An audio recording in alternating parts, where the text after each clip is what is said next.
Guys, for today's video, mag-i-extend tayo ng coco pole nitong ating green ceratum.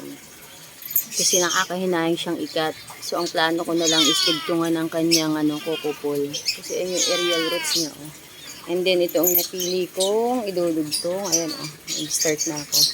Tapos, lalagyan ko na lang siya ng bunot dito pataas. Para mas maganda siya, habang tumataas. Ganyan siya kataas, Ayan. So, mag-start tayo gamit ang ating bunot. Ito yung ating panaling gunting. And then, tara na, gawin na natin yung kanyang extend na coco pole. Guys, lumipat ako dito kasi ang init niya sa kabila. So, dito na lang tayo. Dito natin ituloy yung ating DIY na coco pole. So, ganito lang guys, para lang may pagkakakitan yung ugat. Tapos hanggang pataas ng pataas. Kahit hindi siya sobrang dami ng ganitong bunot ilagay nyo, basta may kakakitan lang yung iba, kahit ganito lang. Tapos nyo lang itas na ganyan. Yan. Ganyan siya guys. Diba? Kahit hindi sobrang dami. Basta makakapit yung ugat, okay na yan. Yan. Tutalian natin.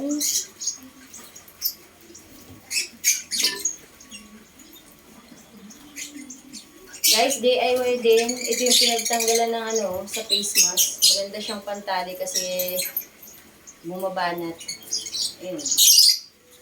Hindi natin yan ng tali.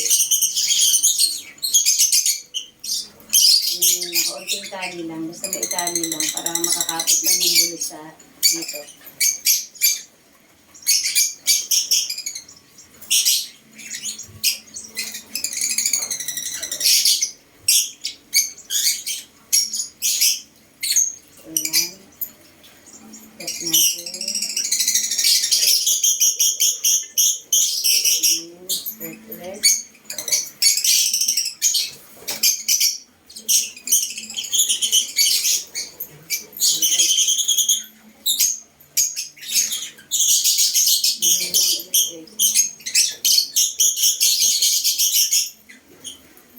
Tali ulit tayo.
Maalis guys kasi pag nakakapitan na ng ugat, nakapit na silang lahat dyan. Kahit medyo maluwag yung tali.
Kailangan i-forma natin ito dito. Ito, oh. I-forma po natin ito dito. Tingnan natin kung kaya pa siyang iangat para umalis siya dito. Or pwedeng paikot na lang natin. Kasi ang haba na yun. Wala na tayong tali. Hanap muna tayo ng tali. Guys, tapos na tayo. Ayan na siya. Ito na ang kanalabasan ng ating DIY na kukupol. At kinapit ko na rin po ayan para pag yung isang dahon, pupurma na siya dyan. Kakapit na yung area growth niya dyan. And then, hindi po siya sinagad na nilagyan ng bunot. Para in case na medyo pahabaan pa natin ng konti, pwede pa natin dugtungan dyan. Pero mahaba pa yan, So, mahaba-haba pang ikakapit niya. Ayan siya. Ang ganda niya, guys. Ang laki na. Meron din po tayo ng ano yan. Ano yung isa? Lemon. Ano ba yun? Yellow siya yung siratom na ganyan din. Pero, golden siratom yung napanalunan natin sa raffle. At ito yung ating green. Sobrang laki na guys sa mga dahon yun. Ang ganda na niya talagang pang display. Sobrang ganda niya guys. Sa totoo lang yung mga ornamental ko dito, lahat giant na halos. So dahil naging giant na silang lahat, kailangan silang ipropa. Pwede ko na rin ipamigay yung iba kasi napupuno itong greenhouse ko. Ang lalaki na nila. Hindi na sila magkakasya pag sobrang lalaki na. Ito yung ating ipropa na ating na rubber tree. Ayan, buhay na siya. At ito yung ating aglonema dito na inilagay ko po muna dito kasi yan pwede ng sobrang araw-araw na uulanan, malilisaw. At yun sinasabi ko sa inyo guys, against the light lang kasi nandito ako sa ayun yung araw. Sobrang lalaki na po nila. Ayun yung mother ng aking mandula. Tapos may mandula pa rin po ako sa kabilang bahay. Tapos ito yung marble. Ayan yung mother.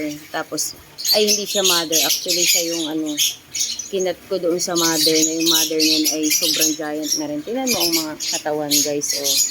Diba? Kaya sila nagiging giant kasi pag ganyan And then, ang aking green na monstera, ayan ang katawan niya guys.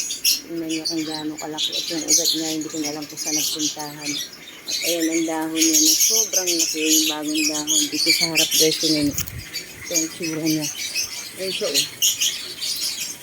sobrang laki niya guys. Giant na talaga yan. And then ito yung ating borsi. Sana maging giant din siya. Ayan itong green. Ito yung green. Ito yung yung borsigiana. So sana mapa-giant ko rin yan. Pareho ng green. Ito yung ating Milano, Chrysum. Giant na rin. So guys, hanggang dito na lang ang ating DIY na kukupol. Bye! Thank you for watching!